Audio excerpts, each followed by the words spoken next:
In this smartphone show, there's musings on the smartphone gulf, a hands-on review of the banana phone, aka the multimedia monster, aka the Motorola RIZR Z8. No Wi-Fi, but a great screen and lots of style. Also, I give you a sneak peek into the contents of my gadget bag. The Nokia N95, famous and infamous for all the right reasons, has finally fulfilled its potential, in my opinion, with the release of the new V12 firmware. You can update your smartphone now through Nokia's software update service, although note that the update for branded N95s might take a little longer. Another reason to buy SIM-free and unlocked. V12 adds assisted GPS, adding in satellite location information from the N95's data connection to bring down GPS lock times dramatically. There are also a number of speed and RAM related improvements, highly recommended. Continuing the theme of updates from Nokia, they've released a big new version of PC Suite. 6.84 includes the ability to sync specific folders of files between a PC and the smartphone, a real boon if you've got some favourite reference documents. Here's something useful for your summer travels and completely free.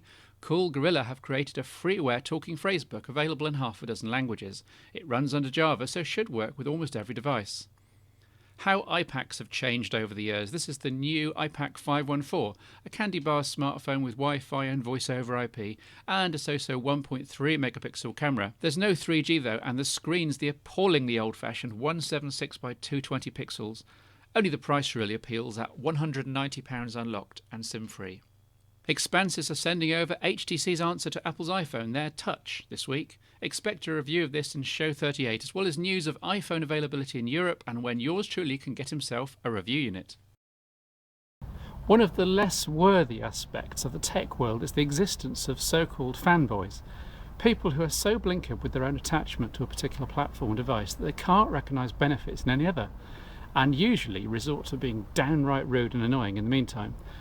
My opinions on the smartphone show hopefully steer a more moderate line. I try and balance content between devices and platforms to reflect both worldwide market share and also my own judgment on what's new and exciting. What fanboys and many commentators seem not to understand is that there's a huge gulf in experience and functionality between, say, an Apple iPhone at one end of the spectrum and a Nokia E90 or HTC Kaiser at the other. And we're all different, massively so. Where a new iPhone user, young and single, will be happy to sit down on the train, caressing his or her iPhone and operating it with both hands, many a busy professional person and or parent will have things that they have to do with the other hand, requiring a totally different mode of use. Add in the different technical abilities of different people and the simple or advanced things they might want to do, from playing music or sending an SMS at the iPhone end of the spectrum to logging into a corporate VPN network or running custom Python applications at the E90 end, and you can see that there's really no one-size-fits-all device or platform. Giving the smartphone show quite a wide remit, of course, thanks to those of you that have been emailing in with suggestions for devices to review. Keep them coming. Having started with Symbian OS, with a small range of UIQ-based smartphones for the 3 network, and then switched to Windows Mobile for all intents and purposes, climaxing in the queue, to see Motorola sticking their heads above the parapet in the Symbian world again is something of a welcome surprise. I suspect the Z8's existence is largely due to the projects and expertise that Motorola acquired when they took over the ailing Sendo in 2005. But however you look at it, the Z8 is unique enough to stand alone and be counted. Nicknamed the banana phone for obvious reasons, or the multimedia monster, depending on who you talk to, the Z8 uses a non-touchscreen version of UIQ3, an interface owned by and usually used by Sony Ericsson.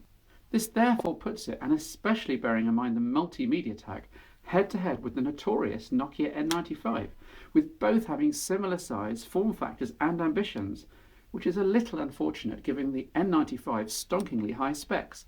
But there are some differentiators here. For starters, the Z8 is cheaper. You can get it SIM-free and unlocked for £330-ish. And rumour has it that the Z8 will come with a free set of stereo Bluetooth headphones, a serious incentive for listening to stereo music, MP3 format AAC, but not, disappointingly, WMA. Now, I haven't really enthused much over Sony Ericsson's UIQ3 smartphones.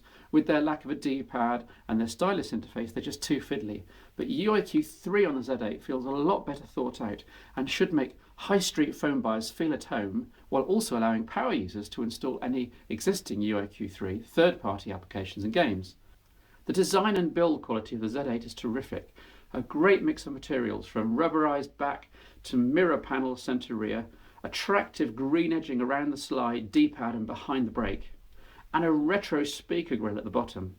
The flat main controls and curved but flat, if you see what I mean, main keypad take a little getting used to, but the rest of the hardware pales into insignificance compared to the screen. It's quite simply the brightest and clearest quarter VGA screen I've ever seen.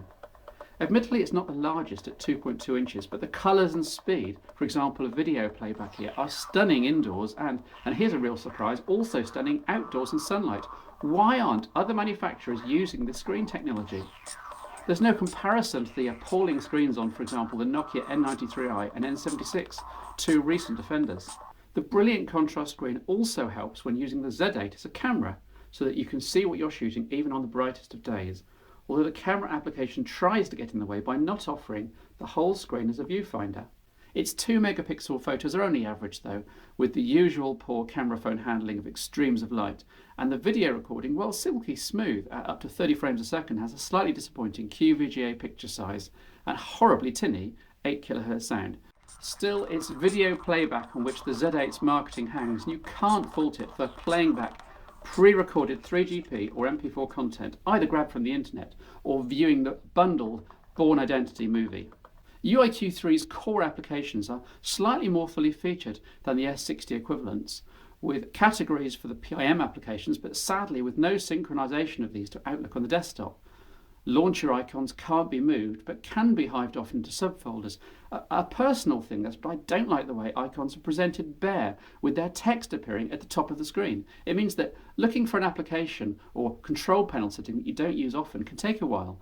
Other interface oddities are that the C key doesn't double as a delete key for most applications, making, for example, deleting emails or photos rather cumbersome. Like the Sendo X that was its spiritual predecessor, the Z8 has a plug-in based standby screen in which you can select up to 5 of the 6 current options, calls, messages, calendar and so on, and I'm sure more options will be added by Motorola. Text entry is number keypad based of course, but with a neat word completion system called ITAP. Accepting the current word, the completed word, or choosing alternatives each require different keystrokes, but there are little red arrow reminders on screen and you do get used to the keystrokes with practice. Although there are no built-in Office document viewers or editors, there are some useful extras. A Sky client interacts with your Sky set-top box at home, letting you set up recordings from your phone and with an extra operator subscription even watching streamed Sky TV content, and shows you is the well-known photo blogging utility working very well on the Z8. Web browsing is adequate on the Z8 thanks to Opera 8 built-in, complete with its mix of fit and page modes, but there's no page overview a la S60 or Safari on the iPhone. Paradoxically, putting the freeware Opera Mini 4 on arguably produces a better web experience. There's no Wi-Fi here, disappointing for such a pricey smartphone, but data speeds are excellent if you're in a 3.5G or 3G area. If the Nokia N95 didn't exist, the Z8 would be the flagship non-QWERTY smartphone. As it stands, it's outgunned by and truly in the N95 shadow, but with Motorola's marketing, its stylish looks, the brake slide, the great screen, the better battery life and the lower price, there's still plenty here to swap people in the Z8's direction. Now, what sort of video podcast would this be if I didn't toe the line and give you a peek into my gadget bag? You know, the sort of thing. Give you, the humble viewer, an insight into all the high-tech that I carry around with me everywhere. So I've collected together my smartphone, my camera, my camcorder, my music player, my electronic phrase book, my sat-nav and so on. Let's take a peek, shall we? There's an old sock. And a banana. And my Nokia E90, that's better. Well, this seems to be it. In fact, this seems to be our picnic bag. No matter, I found all my gadgets, yes, my smartphone and my camera, my camcorder, my music player, my electronic phrase book, my sat-nav. Yep, all here. No need to take the bag anywhere, really. I wonder why the other gadget podcasts bother. Anyway, I'm going to take all my gadgets for a stroll. See you in the fresh air.